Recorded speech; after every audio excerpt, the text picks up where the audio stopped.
Hands of అంటే मैं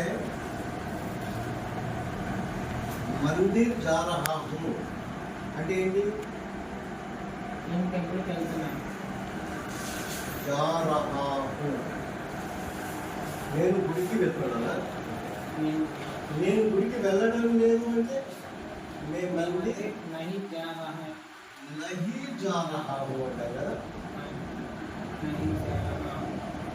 नहीं जा रहा हूँ. ఒకవేళ నువ్వు గుడికి వెళ్తున్నావా అంటే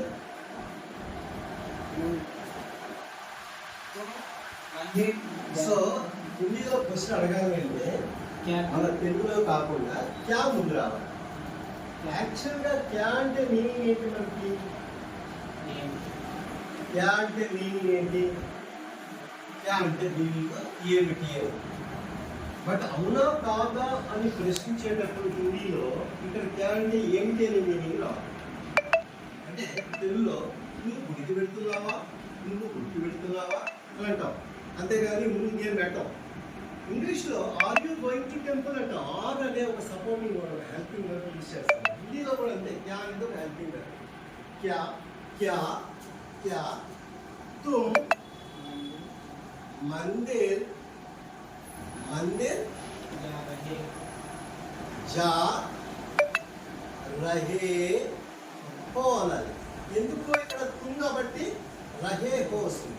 అదే తుమ్ అంటే సెకండ్ పర్సన్ అమ్మాయి అనుకో రహీ హో అని వస్తుంది. ఒకవేళ ఆప్ అనుకో అంటే రెస్పెక్ట్ ఇవ్వాలనుకో రహే హై అని వస్తుంది. రహే హై అని వస్తుంది.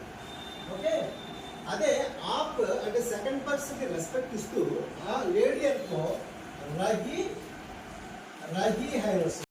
హ్యాండ్స్ ఆఫ్ అంటే मैं मंदिर जा रहा हूँ అంటే ఏంటి? నేను టెంపుల్కి వెళ్తున్నాను. जा रहा हूँ నేను గుడికి వెళ్తున్నానా? నేను గుడికి వెళ్ళడం లేదు అంటే मैं मंदिर नहीं जा रहा है.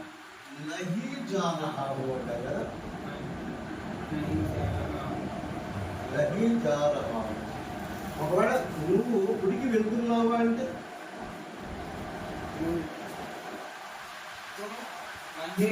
సో హిందీలో క్వశ్చన్ అడగాలంటే మన తెలుగులో కాకుండా క్యా ముందు రావాలి. యాక్చువల్గా క్యా అంటే మీనింగ్ ఏంటి? మనకి క్యా అంటే మీనింగ్ ఏంటి? క్యా అంటే మీనింగ్ ఏమిటి? బట్ అవునా కాదా అని ప్రశ్నించేటప్పుడు హిందీలో ఇక్కడ క్యా అంటే ఏమిటి అనే మీనింగ్ రావాలి.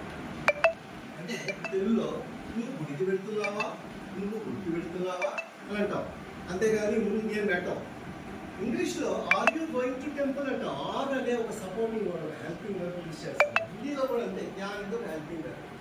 క్యా క్యా క్యా తుమ్ మందిర్ మందిర్ जा रहे हो అనాలి. ఎందుకు ఇక్కడ తుమ్ కాబట్టి రహే హో వస్తుంది.